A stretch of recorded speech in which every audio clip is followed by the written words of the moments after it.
This is a CBS News special report. John Roberts reporting from CBS News headquarters in New York. Good day again to you. We are back on the air at this time because the verdict is about to be read in the Michael Jackson trial. The judge called all parties in the case to come to the courthouse in Santa Maria, California. And arriving in just a couple of minutes now will be the vehicles we believe are carrying Michael Jackson and his entourage. We have been, while you've been enjoying your local programming, watching some helicopter video of a convoy of black SUVs driving from the Neverland Ranch. Those are believed to contain Michael Jackson and his family and his associates. They're just on the outskirts now of Santa Maria and should be arriving at court in just a couple of minutes. Jackson, who has been staying at his Neverland Ranch, but apparently may have also spent part of the weekend at an outside location, is charged with molesting a 13-year-old boy back in either February or March of 2003.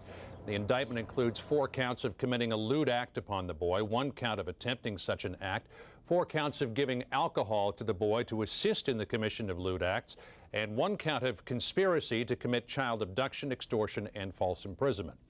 The self-styled king of pop faces a maximum of 18 years in prison if convicted on all counts. He could serve as little as 3 years in prison because he is eligible to serve concurrent sentences if he were to be convicted on more than 1 count, and there's nothing to say that he will be convicted at this point. The verdict comes on the 7th day of jury deliberations at the courthouse in Santa Maria now. Our CBS News correspondent Vince Gonzalez and our CBS News legal analyst Andrew Cohen. Vince, you've been out there since the trial began way back on February 28th. What do you see as being the keys to this case? Well, I think the key comes down to credibility. I think that's what everyone here agrees upon. It's the accuser's word against Michael Jackson's. Who does the jury believe ultimately? The accuser brought in his brother and sister, his mother. They all testified about the alleged conspiracy, the alleged acts of molestation. And when you strip away everything else in this case, it really comes down to he said, he said. Do you believe the accuser or do you believe Michael Jackson? And there were big problems on both sides with credibility. For the accuser, he was shown to have lied in previous court proceedings during depositions. The mother was shown to have lied in a previous lawsuit. She, at times, according to some observers, seemed delusional on the stand. She began saying things about the conspiracy that sounded very fantastic and unbelievable. The jury really didn't seem to like her. And Jackson's problem was that documentary in which he admitted he sleeps with children. He likes to share his bed with children. He insisted nothing sexual happened, but he admitted that was part of his lifestyle. So it really came down, I think, for this jury to who did they believe? Because when you stripped away the conspiracy, which really did not seem to gain much ground, and you stripped away a lot of the other charges, that's what it's really about. The picture that you're looking at right now is a police escort of those SUVs that we've been following while we have been off the air from the Neverland Ranch. Andrew Cohen, this young boy's credibility, 15 years old now, 13 years old at the time of the alleged offenses. Vince was saying that there were some credibility problems, but there was a moment in this trial, was there not, where his credibility seemed to be restored? Sure, John. At the very end of the prosecution case, just before Memorial Day, prosecutors showed the jury a videotape of an interview performed by law enforcement officials of the young boy when he first came forward and made the allegations against Michael Jackson. Up to that point, the jury's perceptions of the young boy came from his testimony. It wasn't very good. But on this videotape, he was dramatic, he was emotional, he acted very much like a victim. And that was precisely the way prosecutors wanted him to be portrayed on the eve of the end of the case. That was a big point for prosecutors. The question is whether they were able to keep that momentum through closing arguments and through deliberations, and soon we'll know. All right, so there you see the SUVs arriving just by your vantage point outside the courtroom there. You can see Michael Jackson's lead attorney Thomas Mesereau and his lead assistant Susan Yu. They're greeting the entourage, the door opening, and out coming, looks like members of Jackson's family. Looks like his mother and father. Joe Jackson there, greeting the defense team.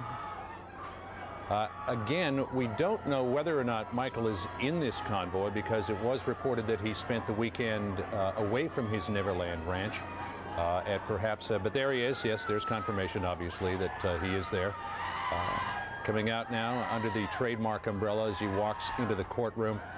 And Andrew Cohen, let's briefly run over, if we could, in legal terms, the counts that Michael Jackson is facing and the potential jail time that he could face if he's convicted of one or more of those counts.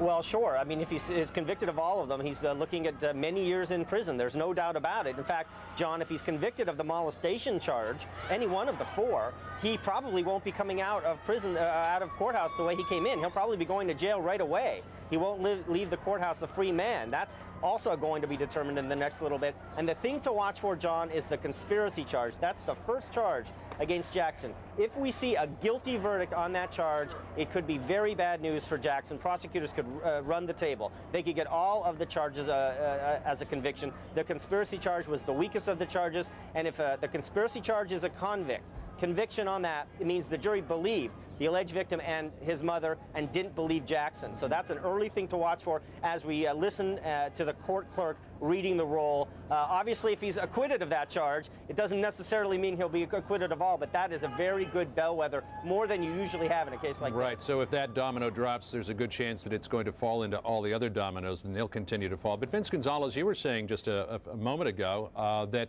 it didn't look like there was a whole lot of evidence for the conspiracy charge.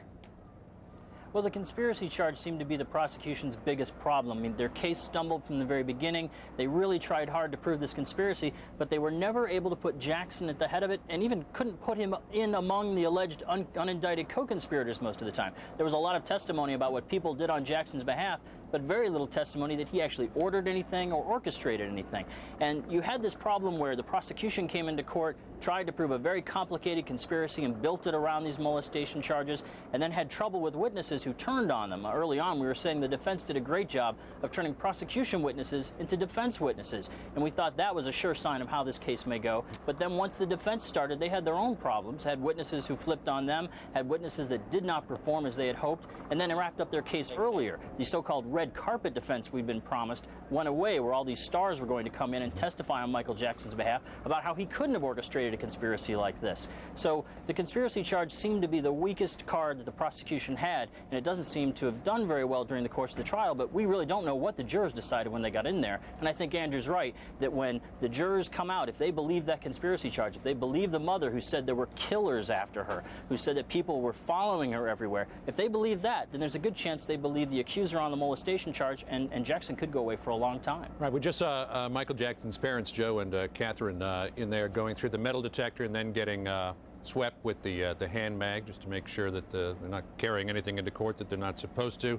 I'm sorry, it's been so long since I've seen them up front. I don't know if that's LaToya or Janet. Looks like Janet to me. Vince Gonzalez, if you would, who are the people who are going to be deciding Michael Jackson's fate here? Well, it's interesting. You have probably the most famous man to ever go on trial, and his fate is being decided by 12 people who, until we arrived here in town, were unknown except to their friends and neighbors. You have engineer, a special education aide, a woman who trains horses, a young man who works in a grocery store, a young man who's in a wheelchair who wants to be a writer. These are the people who we watch day after day trying to gauge their reaction to the testimony, and I have to tell you, they were very closed-mouthed. They did not show us much reaction to a lot of the testimony. There are days where we thought we might be able to see something, but the key here is this is a conservative community. This is really not a jury of Michael Jackson's peers. This is not Hollywood. This is not Los Angeles. This is a very conservative part of a conservative county, and Michael Jackson's lifestyle here may have been the biggest stumbling block for the defense. They may just not have been able to get past the fact that people here would have a hard time getting over his admissions that he allowed children to share his bed, and according to his defense testimony, at some points, people who testified before him said they slept in his bed 365 days. That could be a big stumbling block for this jury. Andrew Cohen, just a moment ago, we saw a very close-up picture of Michael Jackson as he was being checked at the security point there, and you've got to wonder what is going through his mind at this point. Oh, absolutely. I mean, for anyone in that position, you have to wonder. And of course, for Michael Jackson, the highs and the lows are so extreme here. I mean, he just leaves this palatial estate at Neverland that he essentially built up after he purchased it a few years ago, and you buy it and you make it into this haven for children, and then you're facing 12 people, 8 women and 4 men who are going to decide your fate and maybe put you in jail for 15 years in a case relating to children. I mean, the ironies here, you can go on and on about them. Michael Jackson has to be wondering, you know, how did I get myself into this situation? Remember, John, he was in trouble about 12 years ago. There was an allegation similar to this, and there was a payment made by Michael Jackson to keep that story away from the criminal courts. That came back in this case. You know, we've been talking about how lame the conspiracy charge was. I think prosecutors put it in this case not thinking that they would win on it, but because they wanted to get into evidence and before this jury other alleged acts of molestation by Michael Jackson, and they did. They were successful. Prosecutors convinced this judge, Rodney S. Melville, to allow in witnesses who basically had the same allegations to make against Michael Jackson, and they paraded in trying to corroborate what the alleged victim and his mother had said. And in large ways, that is the supporting evidence that prosecutors sorely needed. And again, we'll know in a few minutes whether it was enough or not. Certainly, the alleged victim and his mother alone would not have made this even a remotely strong case. Those other witnesses brought in made a big deal. How long, Andrew, before you believe the verdict is read? Well, it shouldn't be too long. Judge Melville is a stickler for timing. Obviously, he's going to be a little disappointed that things didn't start at the bottom of the hour, which is what he wanted. But it's not a very complicated process. Everyone's seated. The judge comes in. The jury is brought in. The jury hands the clerk of the court the verdict. The judge looks at it, and then it is read. Once court starts, until the completion of the verdicts, it shouldn't be more than maybe 10 or 15 minutes. All right. Vince Gonzalez, if Sneddon were to get a conviction on any of the counts here, this would really be the culmination of what seems to be an 11-year campaign to try to put Michael Jackson away for these alleged offenses. Exactly. In fact, that's one point that the defense wanted to argue in this case, was that there was a prosecutor who had a vendetta against Michael Jackson. Andrew mentioned that case in 1993 that was settled. That was Sneddon back then as well, and he tried to bring a lot of the allegations from that case, even though it was settled, into this one. He was able to get in witnesses who said they saw the accuser from 93 being fondled by Jackson, but that accuser from 93 didn't come into the case. He did not testify, and we don't know why at this point. But Sneddon definitely made a point of trying to get in those old allegations, and at times it did seem like there were scores to settle. But the judge would not allow the defense to argue that to the jury, so the jury never heard about that. But even at his opening press conference, when these charges were first announced, Sneddon was criticized because he seemed gleeful about actually getting in front of the cameras and telling Michael Jackson, you have to show up, you have to now be booked, and we now get to take you to court and try you on these crimes. So there's definitely a sense here that these are two men who have been vying against each other for some time. Michael Jackson even put out a song once called DS, where he writes about a guy, I believe the name is Dom, I can't remember the last name, but when you hear it, it sounds like he's singing Tom Sneddon is a cold, cold man. So I think this goes both ways. Both of these men, one of them is going to walk out of court very happy, the other one very disappointed. Right. Dom Sheldon is actually the name that he refers to in that song. Their lyrics go, they want to get my ASS, dead or alive. You know, he really tried to take me down by surprise. Dom Sheldon is a cold man, and it just keeps repeating that lyric again and again and again. So definitely there has been some animosity between Michael Jackson and Thomas Sneddon over the last 11 years. Let's bring in Trent Copeland.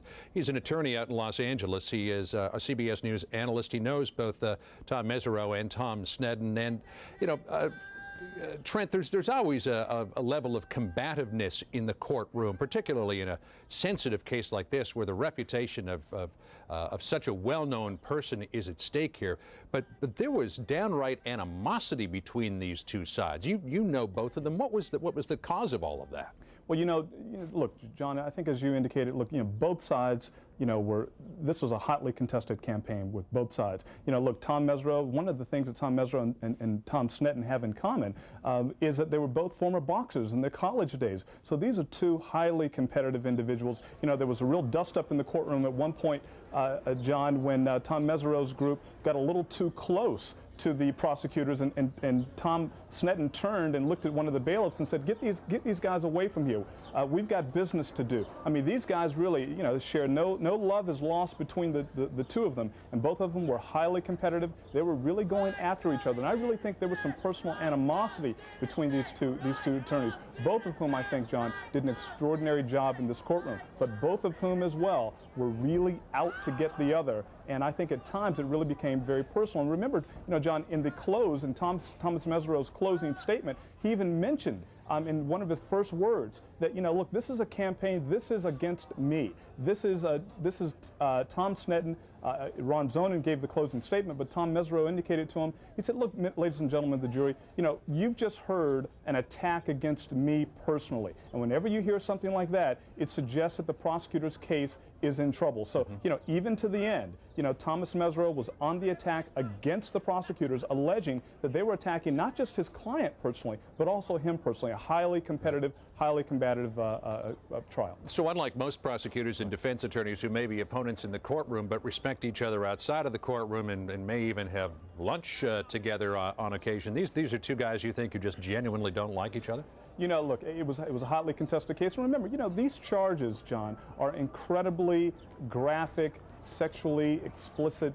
It involves the molestation of a young child. Both guys feel very strongly about their cases, and I think they were very personally invested in it. I think, aside from the fact that I don't think they're going to send each other Christmas cards, I think they legitimately don't like each other. And I think they don't like each other because they believe that one is after his client, and I think in the part of Tom Mesereau, and I think Tom Sneddon believes that Tom Mesereau is defending a man who's obviously guilty of a very, very serious criminal violation against a young child. Getting some word from our folks inside the courtroom, Michael Jackson and his attorneys and his family, they only had a total of 6 seats there, have been seated. The prosecution is seated. The jury is not in yet. The judge is not in yet. Apparently, the atmosphere inside that courtroom now is absolutely silent, but that's going to change in a few minutes.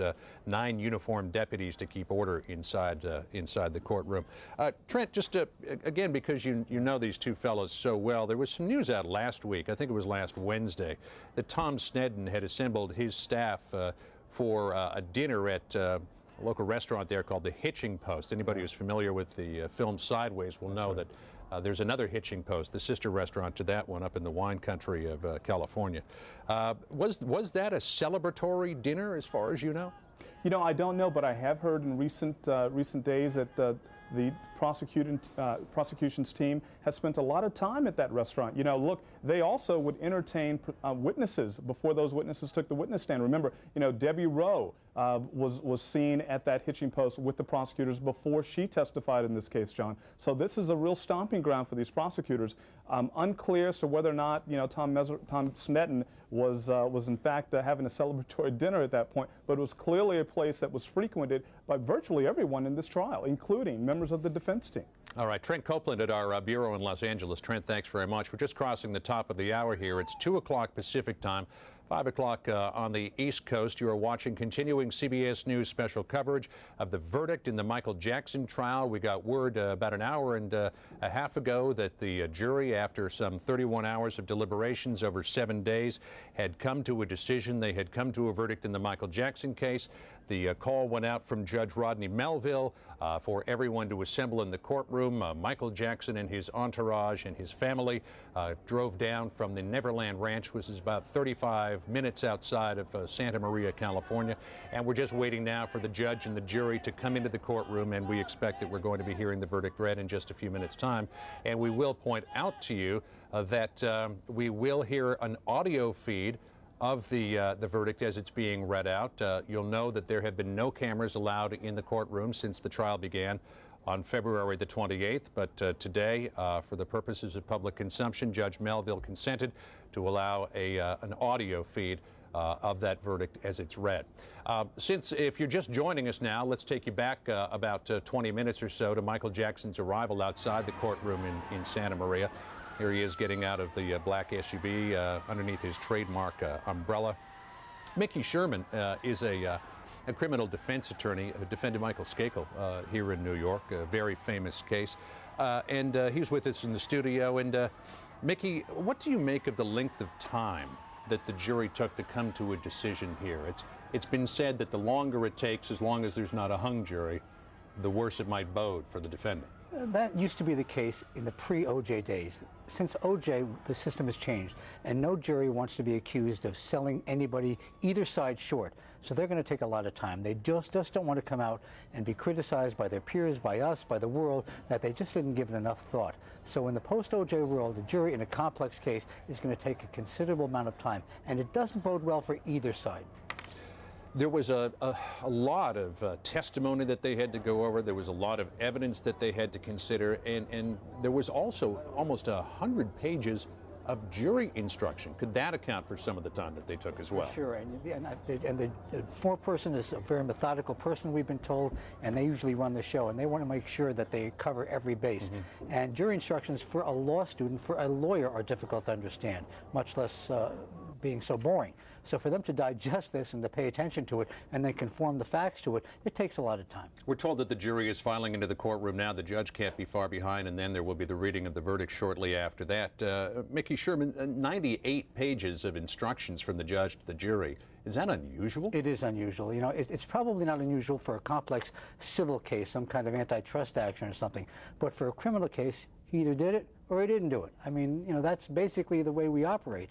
So to have such a complex jury questionnaire, jury deliberation form, it makes it very difficult, unless they have a very strong opinion one way or the other. So why such a lengthy instruction to the jury? Well, there's a lot of counts. They can go either way on each count, and the judge wants to make sure that they know the law on every particular count. Is that because he doesn't want to get overturned on appeal? Absolutely. The name of the game is to make sure that this is the only trial that's going to happen. The judge wants to usually bend over for the defense. And if I could add one other thing on what you're talking about, the trend, the contentiousness.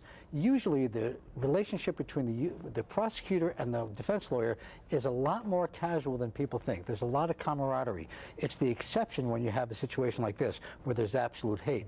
And the reason for it, I think, is that Tom Stedman, and I'm not trying to take one side or the other, but the facts speak for themselves. He went and got 100 search warrants against Michael Jackson. Now that shows a little bit more than casual interest in this person. Oh yeah, he was definitely committed to try to get a conviction here. We should say that Judge Ronald Melville has entered the court. We're going to keep a very close ear here for the first indication that we're getting something from the audio feed from the courtroom. It'll be the voice of Lorna Fry, who's the Santa Barbara District County Court Clerk, who will be reading off the jury verdict here. Again, 10 counts, one count of conspiracy to commit child abduction, false imprisonment, and extortion. He could be acquitted of all of those. He could be convicted of any one of those. Then there's 4 counts of committing a lewd act upon a child, 1 count of attempting to commit a lewd act upon a child, and then 4 counts. The verdict has been handed to the judge, apparently, and 4 counts of administering an intoxicating agent, alcohol, to assist in the commission of that felony. We're going to sort of take the tone down here just a little bit in terms of volume, because the verdict has been handed to the judge, and we will shortly, we expect, hear the voice of Lorna Fry, the Santa Barbara District County Court Clerk, who's going to read the verdict. Again, this is a concession by Judge Melville after a strict gag order on all parties involved, and the disallowing of a television camera in a state court proceeding, which is highly unusual. He has consented to allow an audio feed coming from the courtroom. We're just watching the throngs of Michael Jackson fans who are out front. And by the way, we should point out that the local police department has dispatched a number of officers out there trained to watch for potential suicidal behavior on the part of some of these fans. There is a belief that if Michael Jackson were to be convicted on some of these counts, that some of his fans, being so distraught, might attempt to hurt themselves or may even attempt to commit suicide. So some of the officers that you see out there on the main street of Santa Maria, not just looking out for crowd control, but also looking out for signs that someone may attempt to injure themselves. Let's bring in Andrew Cohen now. Andrew, what's going on inside the courtroom at this moment, since the judge has already been handed the verdict? Yeah, absolute silence, John. The judge is going to read the verdict to himself, and then he's going to pass it to the clerk, Lorna Fry, and she's going to read it. And it's not going to be very dramatic. She's going to read out the charges, guilty, not guilty. The verdict forms aren't terribly complicated. She'll go one by one. If there is some sort of problem with one of the verdicts, a hung jury on a count or two, which is still a possibility here, she'll let us know that as well. And then I imagine whatever the result, we'll get some sort of polling, especially if there's a conviction. The defense attorney, Thomas Mesro, will ask the jurors one by one to say that this is indeed their verdict, and then they'll do that. And then if there's a conviction, we talked about it, the whole issue of bail and whether bail gets revoked for Michael Jackson or not. If not, he gets essentially remanded right away and taken downstairs to the basement underneath the courtroom where the booking process begins. And of course, if he is acquitted on all of the charges, which is absolutely possible, he'll walk out of court a free man. Though Trent Copeland, my expectation would be that even if he is acquitted on all of the charges, this is going to have a dramatic effect on his professional life and his ability to be marketable the way Michael Jackson needs to be marketable. Well, yeah, that's right, John. And remember, it's been years since Michael Jackson was on the top of the music industry. So this is going to be a very difficult time for Michael Jackson, whether he's acquitted or not. I mean, this is going to be a very difficult process for him to rehabilitate his image, to rehabilitate his career. Because look, these are very serious charges, and at the end of the day, even if he is found not guilty. I mean, the fact of the matter is, in the court of public opinion, he's got a lot of damage control to do because he's acknowledged having spent a lot of time in bed with very young boys. So, this is going to be a very difficult sell for him, even if he's found not guilty. Vince Gonzalez, we know that Michael Jackson has shown somewhat of a weak constitution at times, showing up in pajamas one day after he allegedly fell and hurt his back and had to stop by a hospital on his way in. That was the day that he was late, and the judge was threatening to revoke his, or not revoke his bail, but at least charge him the bail money, some $3 million. What was your sense of how he looked today? He looked today about as well as we've seen him in the last few weeks, which is not good. He started out this trial striding in every morning, waving really energetically to the fans waiting outside. And as the months went on, he seemed to lose that. He began to get even paler. He began to shuffle into court. And then on that day, March 10th, when he was not able to get to court, he went to the hospital. And the judge did threaten to arrest him if he hadn't shown up on time. He shuffled in pajamas. And after that, he never really seemed to catch up. He began every day to come in just very quiet, very somber. In the beginning of this trial, when he sat in court, he was often talking to his attorneys, making notes. But now, for the most part, when we saw him in court, he just sat looking straight ahead, occasionally making eye contact with the witnesses, but he didn't seem to do well. And his biographer once told us that when things are stressful, Jackson seems to go into health crises. And in fact, right after that person told us that, he had to go to the hospital for the first time. He's been to the hospital at least 5 times that we know of during the course of this case, maybe more, and they've just kept that news from us. The first time was during jury deliberations when he got flu-like symptoms and missed court and caused court to shut down for a few days. And then there was that famous day where he went to the hospital instead of court, and when the judge threatened to have him arrested, showed up in pajamas. This seems to be a cycle for him. This judge simply set some ground rules very early that was not going to happen, that Michael Jackson was not going to slow proceedings with his health problems. He complained of a bad back. The judge said, bring in some pillows for your chair, but you will not miss these proceedings. All right. Andrew Cohen mentioned this a little while ago, but it was a while ago, and I think it bears repeating, so let's bring Mickey Sherman in on this. Mickey, the way that the charges are going to be read out, count 1 of the 10-count indictment is that of conspiracy to commit child abduction, false imprisonment, and extortion. That will be a bellwether, will it not, for how the rest of this is going to go? Exactly. I mean, that's the big one. And if, in fact, they find that, then everything else is going to go down the chute, too. So if he's found guilty of this conspiracy, that's the first shoe to drop, and then everything else along the line will go. Absolutely. I mean, if he's found not guilty of a few after that, it's not going to make a difference. Right. If he's found guilty of one of the top counts, he's going into jail. And the flip side of that coin is, though, that if he is found not guilty of the conspiracy, that's not necessarily an indication that he will be found not guilty on the rest of the 9 counts. No, they could just come to a compromise verdict and try and give him a break by giving him the alcohol charge, not contemplating molestation. Right, right. So this has got to be a terribly difficult time for Michael Jackson. You have been there in the courtroom. And his lawyer. Yeah. I know it's not about the lawyer, but I got to tell you, you are absolutely nauseous at this point. You're nauseous the moment the jury goes out to deliberate. As a prosecutor, you feel the same way. It's out of your control. You don't know what's going to happen, and there's nothing you can do about it. So what's going through your mind? You say you're nauseated. That's the physical feeling. What's going through your mind? You're going back over the last 8 months or 2 years trying to figure out maybe you should have done this, maybe you should have done that, maybe you should have put him on the stand, maybe they shouldn't have done this. You don't know. And you're trying to second-guess yourself, and you're only making yourself more miserable and more nauseous. And the problem is it's going to be over like that. We're going to know the answer to this question very, very soon.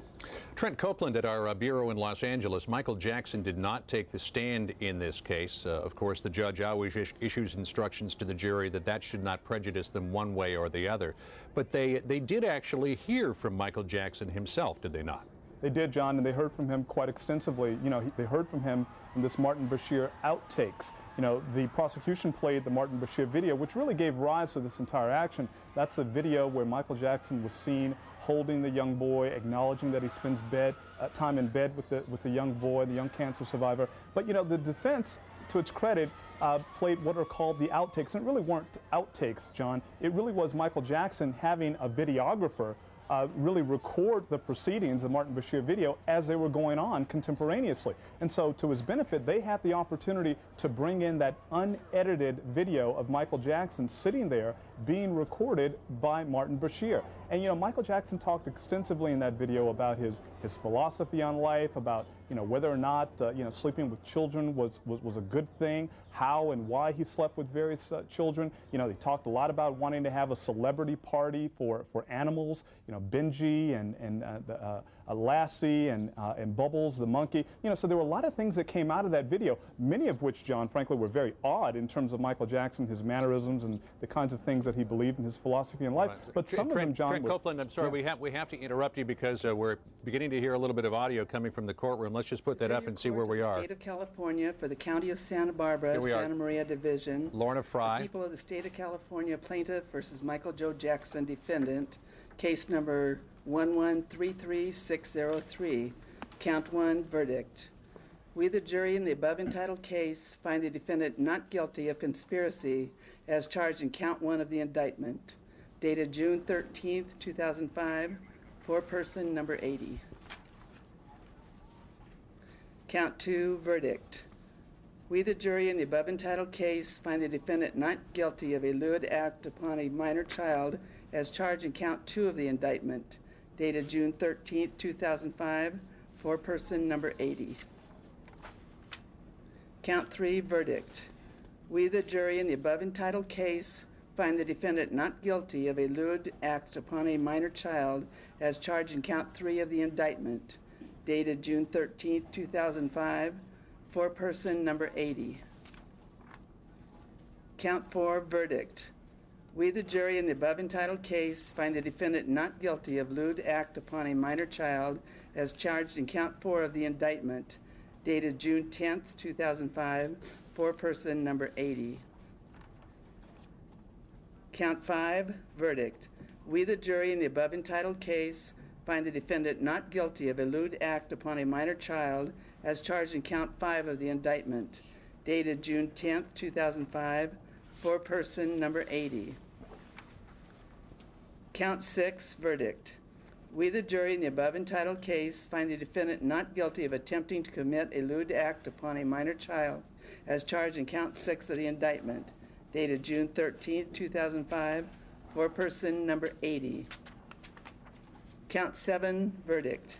We, the jury, in the above entitled case, find the defendant not guilty of administering an intoxicating agent to assist in the commission of a felony as charged in count 7 of the indictment, dated June 13th, 2005, foreperson number 80. Count 7, verdict, lesser offense. We, the jury, in the above entitled case, find the defendant not guilty of providing alcoholic beverages to persons under the age of 21, a lesser included offense of that charge in count 7 of the indictment, dated June 13th, 2005, foreperson number 80. Count 8, verdict. We, the jury, in the above entitled case, find the defendant not guilty of administering an intoxicating agent to assist in the commission of a felony as charged in count 8 of the indictment, dated June 13th, 2005, foreperson number 80. Count 8, verdict, lesser offense. We, the jury, in the above entitled case, find the defendant not guilty of providing alcoholic beverages to persons under the age of 21, a lesser included offense that charged in count 8 of the indictment, dated June 13th, 2005, foreperson number 80. Count 9, verdict.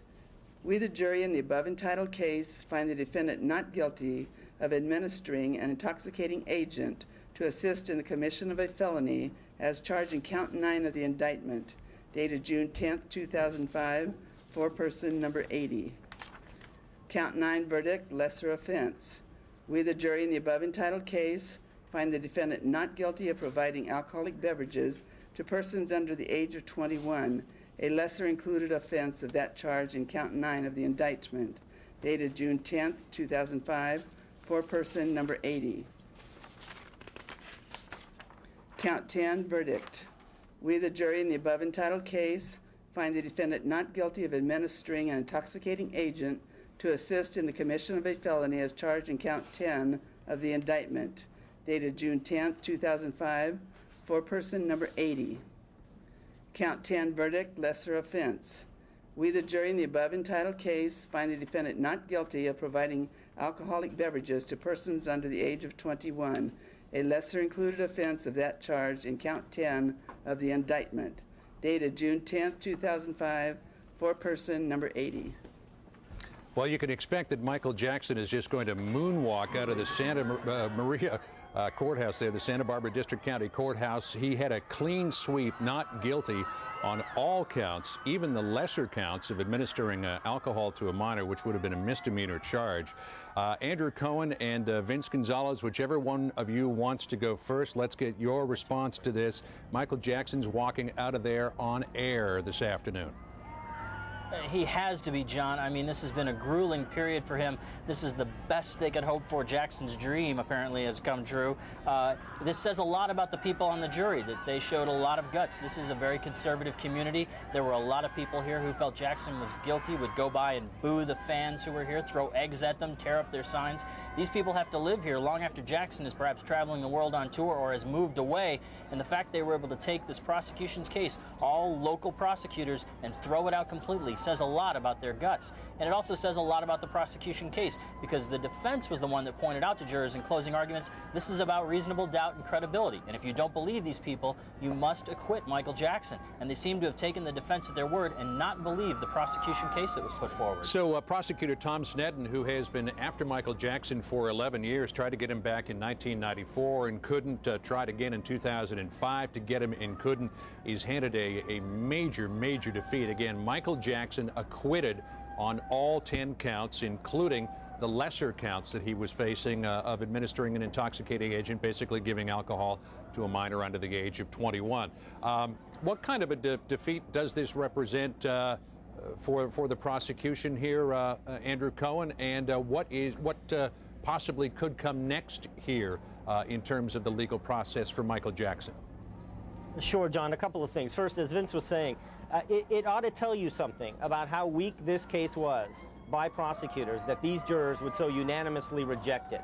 Thomas Sneddon is a local guy from Santa Barbara County. He was counting on these jurors from this conservative county to show Michael Jackson, we don't want you around. We don't like your lifestyle, and even if the facts aren't so great, we're going to send you away anyway, and this jury refused to do that. It's a personal slight to Thomas Sneddon, and it really does show you it was an awful case. It was one of the worst criminal cases I've ever seen from the prosecution standpoint. I've been writing about it in my column, and so I'm not afraid to say it now. And it really is a suggestion that Thomas Sneddon backed the wrong horse. He endorsed this family before he knew or should have known about their past, about the problems they had had with credibility under oath before.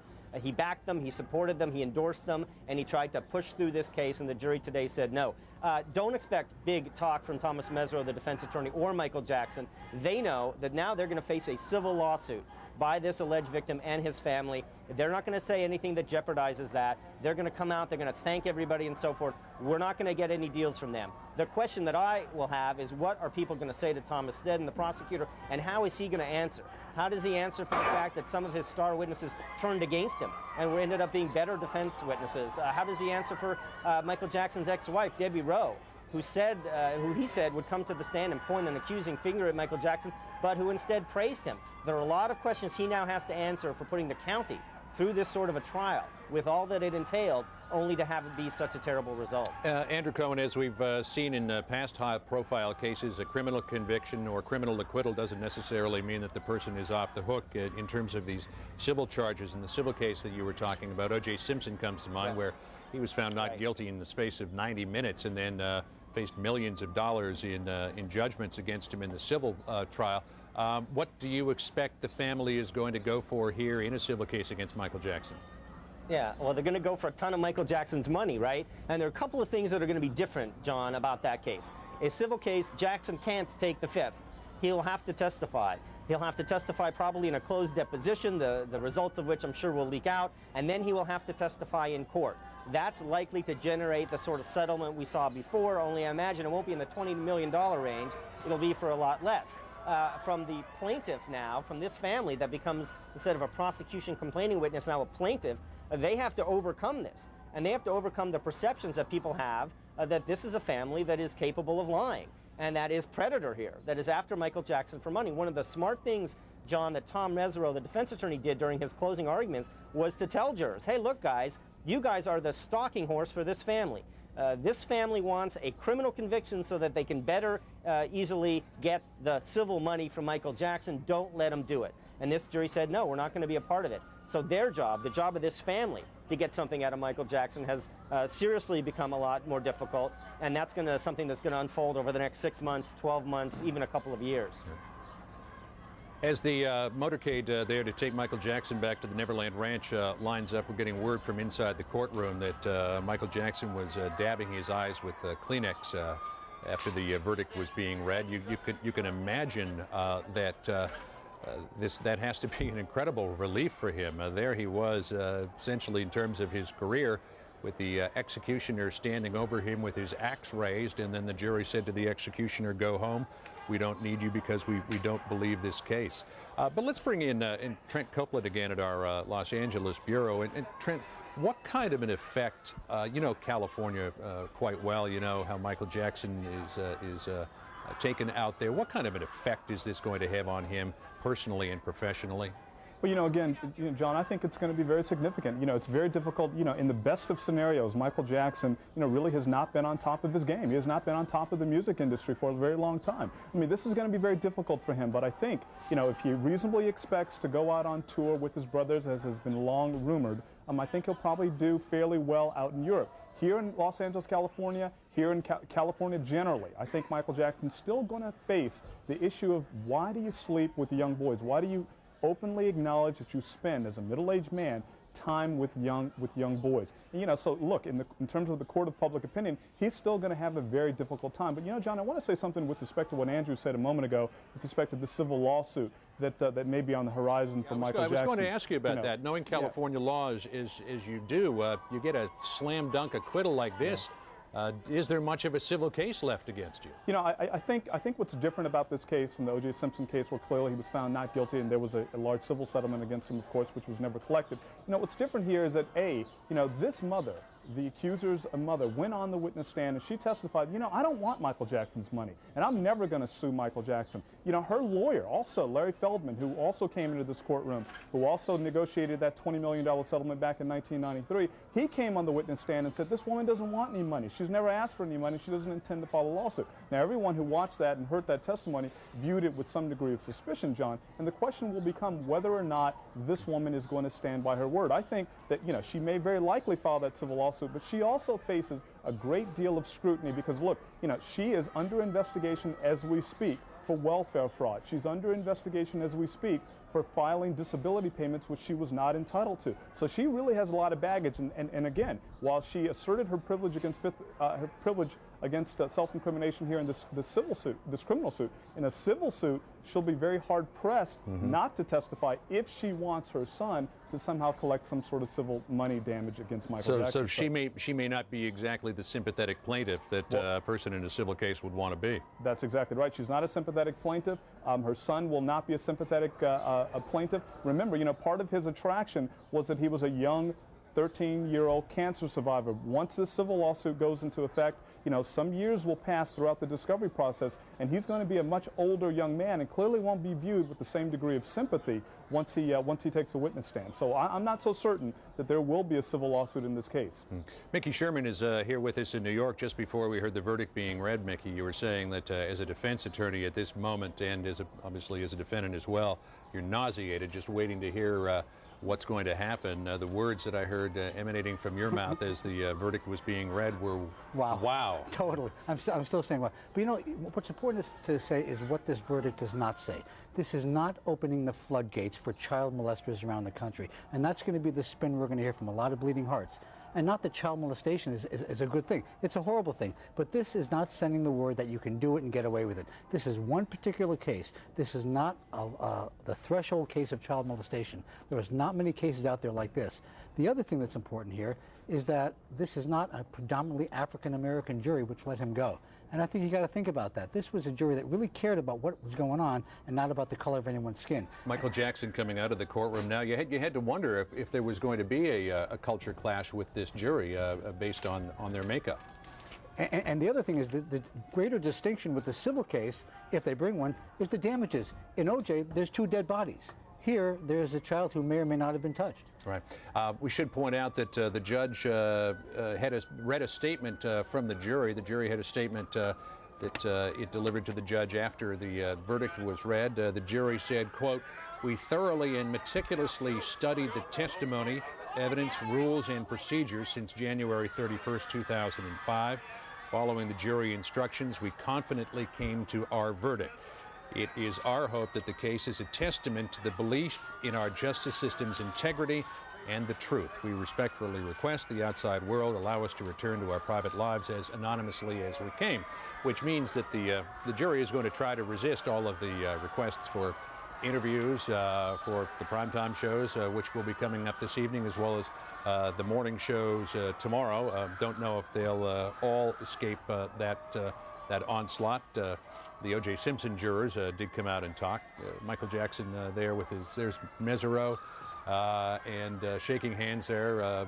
Muted celebration, I guess. Michael Jackson didn't jump up on top of the SUV and start dancing for his fans as he did. Mesereau's going to do that. Yeah, Mesereau may do that when he gets together with his colleagues tonight. But you remember Michael Jackson did that. I believe it was the first day that he appeared in court. Vince Gonzalez, let's go back to you out there since you're right there on the scene. Paint the scene for us there. What's going on? Well, you know, we're pretty far from the courthouse, actually, in our position here. We're in the backside of it, but we can hear the horns, we can hear the fans. I think there's probably a lot of jubilation out there. I mean, there were a lot more people there today than there were perhaps in the last few months. There was always a diehard group of about 10 fans there. But now you're talking about a lot of people who came in from all over California, some from all over the world. There were quite a few people here from Europe, from Spain, from Denmark who we met, who came here for this day. They probably are very happy. There were many who sat through this entire trial who said they had to be here for Jackson. There were some fears yesterday and in last week that perhaps there might be fan violence if Jackson was convicted. Police said they confiscated stones and pine cones from the fans. Not much of a threat, but enough to cause a beefed up police presence. But obviously they're not expecting that now. There's probably just a lot of very happy people out there cheering their idol on as he gets to go home, which is what a lot of people thought might not happen. As the motorcade is pulling out there with a police motorcycle escort, Vince, what is immediately next for Michael Jackson now that he's been acquitted?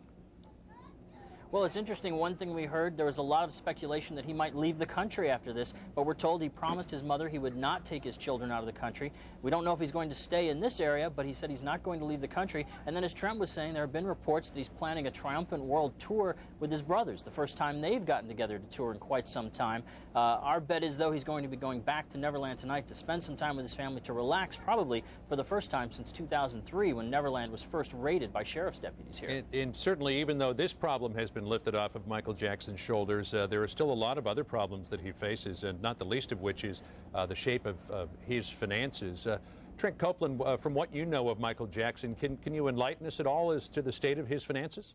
Well, you know, look, it's long been rumored, John, that he's really in debt. You know, that Beatles catalog that we've heard a lot about is largely what makes up his portfolio. And, you know, look, he has the ranch, but that is largely leveraged.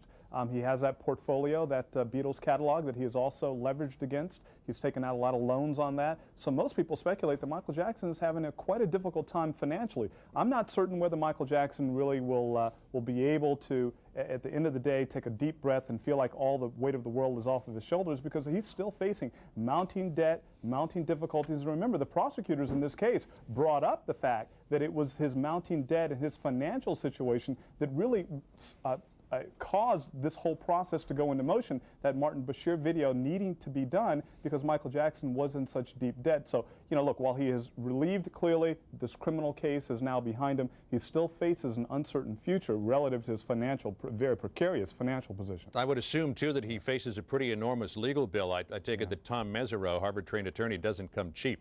No, he does not come cheap, and one of the things, clearly, John, about a criminal lawyer is they're typically paid in advance. So I doubt that he'll be facing any legal bills following this case. I think he was probably able to come up with the money to pay Tom Mesereau in advance, and Tom Mesereau now can walk away from this, presumably having been paid in full, and Michael Jackson does not necessarily have to worry about those fees, at least. Andrew Cohen, Michael Jackson's wealth at one point reportedly between $350 and $400 million. Now he's reported to be anywhere between $20 and $30 million in debt. His earning power may have been greatly diminished. What's your take on the status of his financial situation? Well, I'll tell you one thing, John. Whatever he paid Thomas Mesereau, he got his money's worth. Thomas Mesereau was masterful in court from the beginning to the end, from the opening statement to the closing argument to the way he talked to jurors. You know, one of the more compelling things that I remember now looking back on the trial is how intently the jury looked at Thomas Mesereau when he was delivering his summation, and how inattentively they looked at the prosecutor, Ron Zonin, who was the best of the prosecutors. That was telling to me. And Thomas Mesereau did what he needed to do. Look, he took a guy who, in his own words, on television, on network television, said that he likes sleeping in a bed with young boys. And he took a person perceived as weird and creepy, who made that admission in a child molestation case, and he was able to get the jury to not believe that Michael Jackson was willing to take it one step further. That's an extraordinary accomplishment, especially in this case, especially with this jury. Mickey Sherman, let's pick up on something that Andrew Cohen just reminded us of, that Ron Zonin, the deputy district attorney, was the one who gave the closing arguments on behalf of the prosecution, not Tom Sneddon. I mean, typically, you're Tom Sneddon. You've been after this guy for 11 years. You'd make the closing arguments. What does it say about Sneddon that Zonin had to give the closing argument? I think that was one of the smartest things that Sneddon did, in fact, because it took away that whole, obsession case and the whole vengefulness that they were trying to say he had, which I think he probably did have. And I think also that he probably wouldn't have been able to stay terribly dispassionate and focused if he had Michael Jackson on the stand. It would have been just too inviting. And the one thing about Tom Mesereau that I think, to bring up what Andrew said, is that he was able to, I think, put across something that Leslie Abramson did in the Menendez cases, and that is convince the jury and us that he, the lawyer, believed in his client.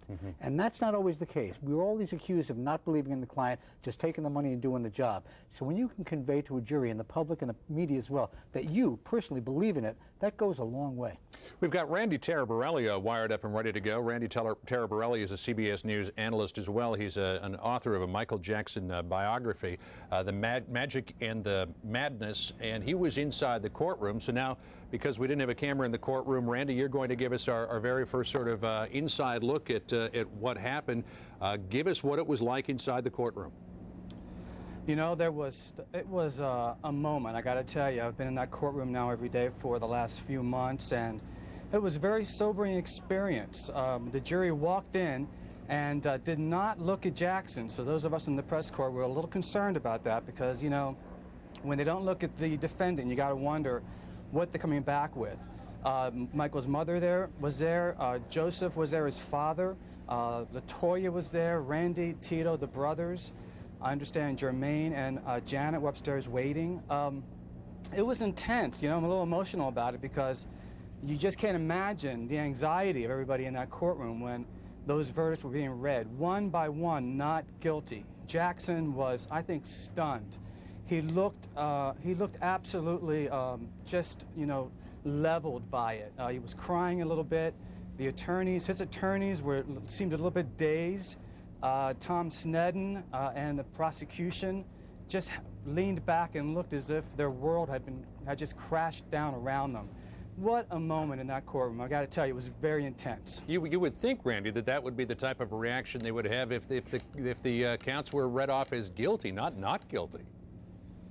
You know, this has been such an ordeal, I think, for the Jackson family. They all look to me to be just absolutely exhausted. Michael Jackson, at a moment there, I actually was wondering if he understood what was going on around him. He seemed to be maybe medicated. You know, he's had back problems here. He's been on all kinds of medication. But when it really sank in, I think, was when he started to hug his counsel. At the end, before we left, they were hugging. The family was around him, and there was a lot of emotion at that point. I noticed Katherine Jackson was crying. even Joe Jackson was crying, and he hasn't really shed many tears during this time here in Santa Maria. So it was a very tense, a very emotional situation in the courtroom. Yeah, of course, Joe Jackson, a man with a reputation as being a real tough guy, to see him breaking down obviously would be some sort of an indication as to the amount of emotion that was there in the courtroom. We talked with Trent Copeland about this a little while ago, Randy. Let's get your take on it. What do you think is the effect on Michael Jackson, both personally and professionally?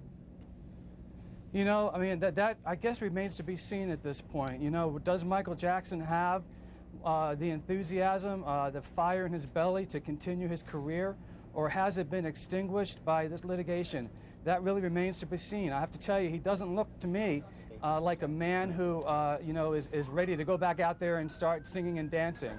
I think this has taken an extreme toll on him, and physically and emotionally. I know his brothers are anxious to go back out on the road with him and, perhaps make some money and recoup the money that's been lost as a result of this trial and the damage to his image that all of this has taken. But I have to tell you that my information is that Michael is planning to just take some time to, get over what has occurred. I mean, he really basically perhaps thought that every night for the last few nights would have been his last night at Neverland, looking to the worst possible outcome. Now he's free. He walked out of here a free man. The fans went absolutely crazy in the front when the Jackson contingent pulled away. And I'm curious to see myself as his biographer where he's going to go from here. Right. Let's take another look at the video of Michael Jackson coming out in front of the courtroom. And Randy, he went into this trial as an eccentric. People always knew that he had somewhat of an unusual lifestyle, and that, because of the plastic surgery and the way he conducted himself, he was not your average bird. But, after some of the coverage of this trial, I mean, a cover on the front of the New York Post when the case went to the jury that said "sweat freak." I mean, he's coming out of this trial not as an eccentric, but in the eyes of many people in America, as a complete freak. I mean, let's face it, his image was, pretty well tarnished during this trial. I mean, the Peter Pan image that Michael Jackson had prior to this trial is no doubt gone, dead and gone at this point. We heard about liquor, we heard about pornography, children sleeping in his bed, though he maintained innocently. Everything that we heard, just served to slowly undermine all of what Michael Jackson has been doing to build an image since the time that he was about 8 years old. This is a man who was building an image for himself at the time that most kids were building tree houses. So this man has worked very hard to establish sort of this Peter Pan mystique. It's gone now, there's no doubt about it. What we will see now from Michael Jackson, hopefully, will be a more mature, more current image of himself, but that remains to be seen. Let's talk about that image just for a second there. Peter Pan has been said to be one of Michael Jackson's favorite characters. Do you think in some way, I mean, you know him quite well, you wrote about him in your book, The Magic and the Madness. Does he want to be Peter Pan? Michael has often said that he's Peter Pan in his heart. He is childlike in many ways. But it's been sort of a combination of what Michael has wanted for himself as well as an image that he's tried to project. But I think for us to really believe now that Michael really was Peter Pan, I think would be a little bit naive, considering some of the testimony at this trial. I mean, this is definitely a man who has, who has a lot of pornography at Neverland, who, drinks liquor. I mean, we've heard all of that. The jury did not hold it against him. I don't know about the court of public opinion, though. I'm not sure what his fans will get out of this. I think that he's definitely going to have to now reimagine himself as a pop star if he decides to continue with his career, which I have a feeling he will now. It's going to be interesting to see how he portrays himself. He can no longer, for instance, go on television and say that he feels as if he's Peter Pan in his heart. That's an image, I think, that he's going to now have to disavow completely. Yeah, and I mean, I assume that he's going to have to completely stay away from the whole idea of children for the rest of his life. Well, I can tell you that after the 1993 allegations against Michael, when he was accused of molestation, though it didn't become a criminal case, many of his advisors told him, you really have to stay away from children from this point on. Michael Jackson told me at that time when I interviewed him after he settled those allegations for about $20 million that he was determined to live his life his way. And he did. He went about the business of marrying twice. He had 3 children. And the next thing you know, a couple years ago, he's on television, holding hands with his young accuser. Though he maintained it was innocent, it really was what sparked all of this controversy and eventually this criminal case when he held hands with a young boy on a documentary a couple of years ago. Right. I got to tell you, I would be really surprised if we ever see Michael Jackson holding hands with any youngster on television again. Yeah, I wonder if he can even have these Neverland play dates that he's famous for anymore. You know, I think it'd be a good idea if he just abandoned all of that. I think that, you know, he really has to think in terms of public relations. I remember when he was married to Lisa Marie Presley, I remember Lisa Marie telling me that she was trying to instruct Michael on how to handle his PR because, as we heard in testimony in this trial, when it comes to public relations, Michael Jackson fails miserably. When it comes to music and entertainment, you know, he's a genius, but not public relations, going all the way back to the hyperbaric chamber, the oxygen chamber that he supposedly slept in the 1980s, through to the Elephant Man's bones, and all of the bad PR moves Michael Jackson's made over the years, culminating in that documentary of a couple of years ago. You know, I like to think that now Michael has a new lease on life, and he can go on from here and you know, perhaps think more strategically about his image and about his legacy, because, you know, a lot of people no longer think of Michael Jackson as the man who sold more records than any other artist in the history of this country, but they think of him in terms of these allegations in this criminal trial. It's going to take some time, I think, to get people to now reimagine Michael Jackson. Well, I'll tell you, Randy, if he thought strategically, it'd be a real change from the way that he's conducted himself over these last few years. We talk about the idea that he's going to try to get back into the music business, maybe go back out on tour with the Jackson brothers. He's going to need the money because there are people out there who were speculating that the amount of debt that he's carrying, he may have to sell his 50% share in Sony Music Publishing, which of course is the old Beatles catalog, which brings in millions and millions of dollars for him every year. Just what is the state of his finances at this point? Well, you know, we heard in testimony here in Santa Maria that his finances are in a shambles, and there's no doubt about it. There's no disputing that. Michael Jackson is well over $200 million in debt, you know, but he does have the Beatles catalog, which is estimated to be worth at least $1 billion, and he does have Neverland. But beyond that, he's got Michael Jackson. I mean, this is a man who can still go overseas and perform. He can still entertain. He can still bring in a lot of money as a performer and recording artist. And though his image in this country might be tainted, I can tell you that overseas, he's still a huge superstar. And who knows, here in America, he might be able to redeem himself as well if he takes a little bit of time off and allows us all to kind of come to terms with what happened in his life. You could tell by the number of loyal fans who came from around the world to sit outside the Santa Barbara District County Courthouse there that he certainly does have a tremendous amount of appeal outside of the United States, Japan, Europe. He's huge. A tour there, he could probably do quite well. But back to this idea of him wanting to be Peter Pan in his heart, and this idea that he has behaved in a very naive fashion from time to time. The Martin Bashir documentary comes to mind. You know, Jackson trusted this guy. He thought that he was going to tell this glowing story about Michael Jackson, and the documentary, when it came out, portrayed him as being the next thing to a pedophile. I mean, how childlike can Michael Jackson be? He's been in the music business for almost 40 years.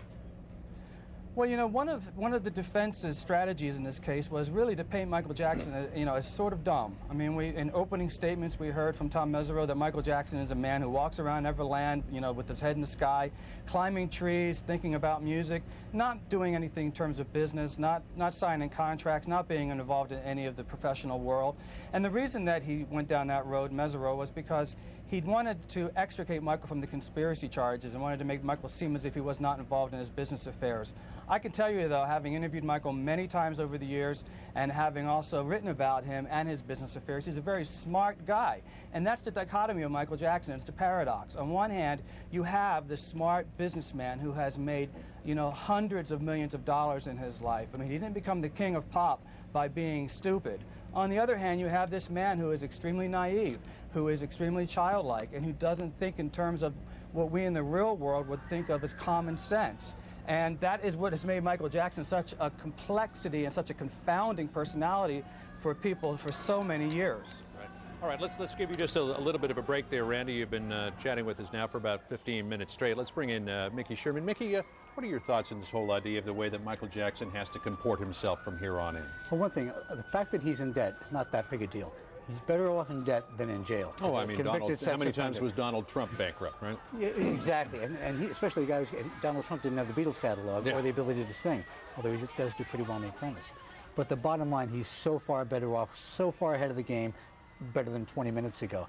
The question I have, and Randy can answer this better than me, is can he change? Does this man have the ability to actually change his behavior? If he didn't do it after the $93 $20 million payout, is he going to be scared enough now?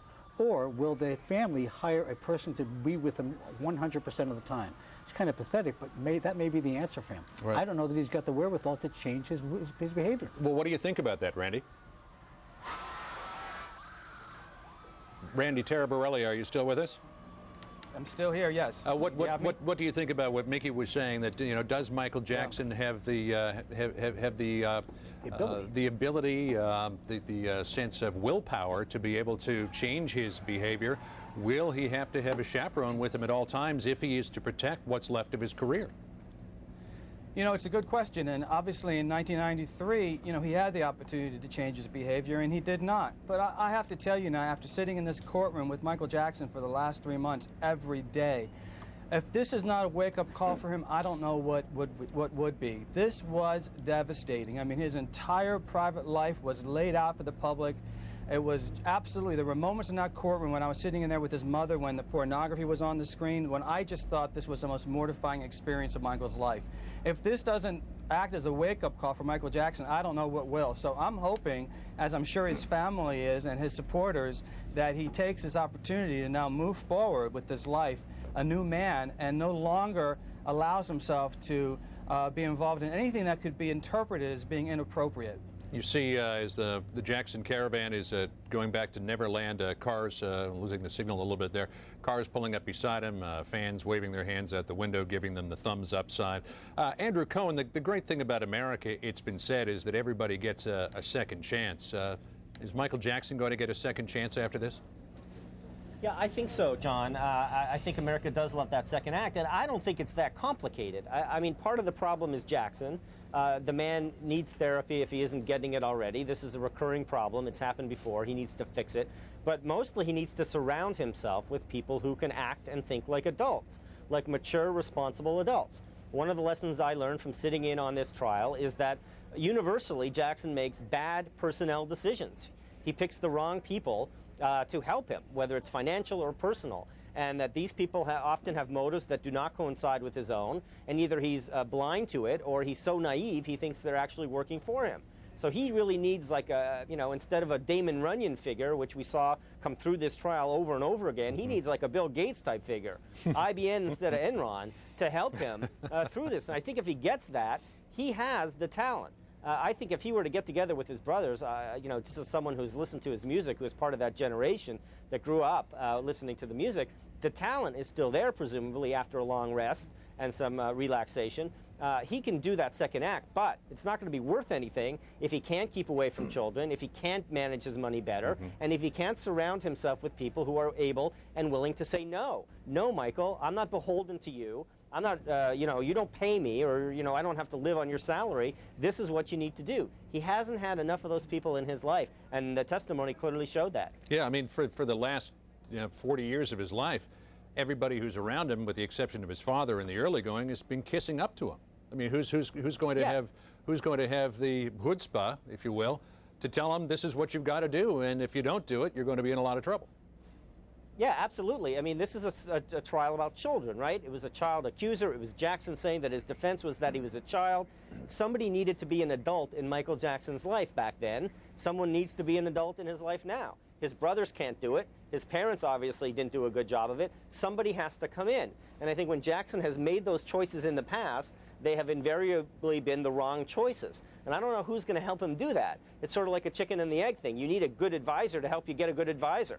Quincy Jones, as Randy has said before, played a role like that in Michael Jackson's life. Maybe he can step forward now as someone Michael Jackson trusts, as someone who can communicate him on a musical level. But there's got to be someone who comes in and says, all right, The old way didn't work, Michael. The old way left you in debt.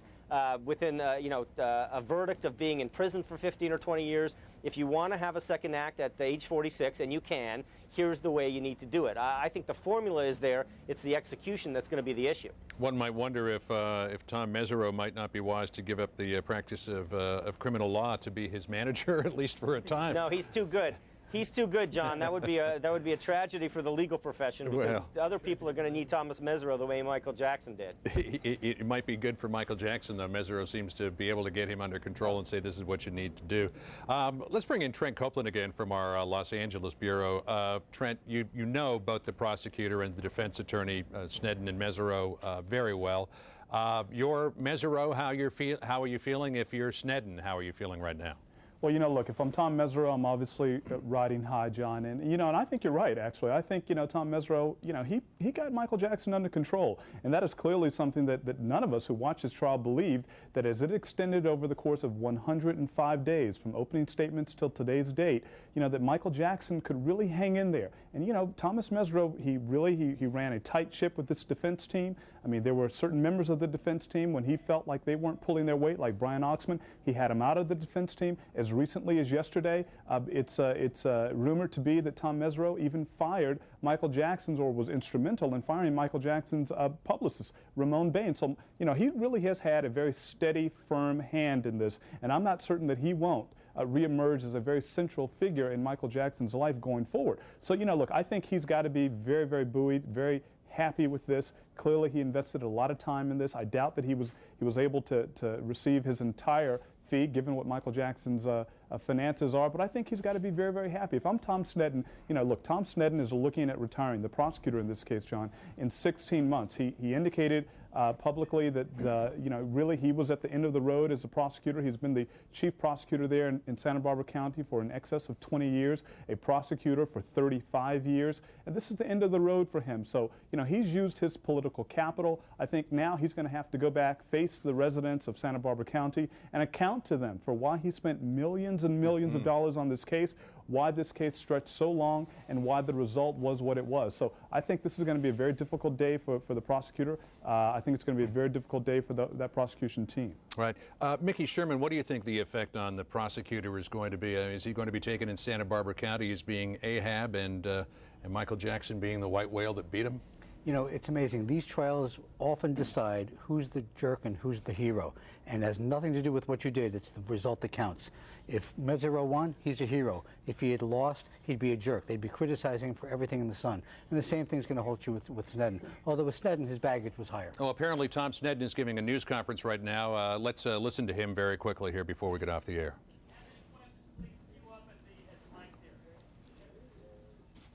All right, first of all, I want to begin by saying that I'm very proud of our office. I'm proud of all the people that worked on this case. Particularly proud of Gordon and Ron, the team we put together, and the Sheriff's Department, which did, I think, an outstanding job of investigating this case and assisting us in putting on the evidence before the jury here. So that's the first thing I want to say. I guess the second thing I want to say is obviously we're disappointed in the verdict, but we work every day in a system of justice. We believe in the system of justice. And I've been a prosecutor for 37 years, and 37 years I've never quarreled with a jury's verdict, and I'm not going to start today. So basically, that's all we really have to say. I'll answer a few questions, but I'm probably not going to remain too long. So if anybody has a question, far away. I think we're going to start over here. See how it goes. Can you hear me okay? Certainly can. Hi. Have you spoken with the accuser and his family, and if so, what was their mood and the reaction to the verdict today? No, as to all. Can you address the defense's allegation throughout the trial that you rushed into this prosecution because of your past history with Mr. Jackson? My past history of Mr. Jackson had absolutely, unequivocally, nothing to do with our evaluation of this particular case. That's been a nice little 30-second soundbite that the media has used to try to justify this thing, but it had never had anything to do with either the sheriff's investigation or our decision to file.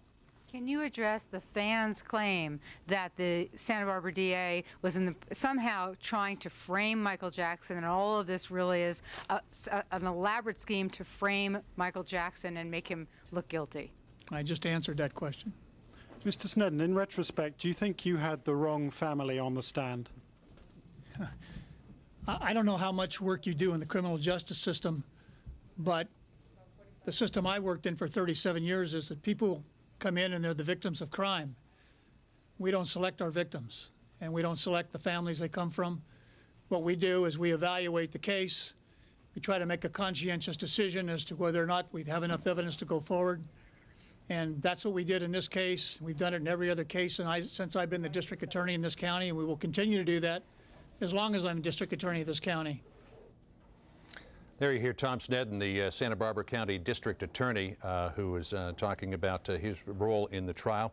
You're watching CBS News coverage of the Jackson verdict live on CBS television.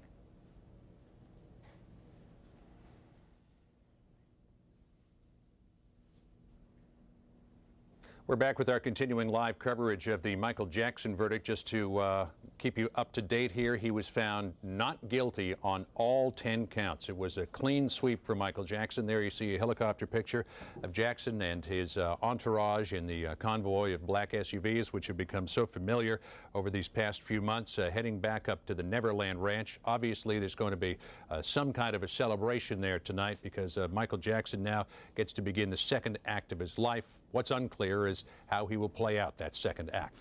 There will be much more about the Michael Jackson story coming up on your local news on this CBS station and, of course, on tonight's CBS Evening News with Bob Schieffer, which is just ahead. Then in primetime tonight, a special edition of 48 Hours, Michael Jackson Walking Free at 8 o'clock, 7 Central here on CBS. I'm John Roberts, CBS News in New York. Good day. For news 24 hours a day, log on to cbsnews.com.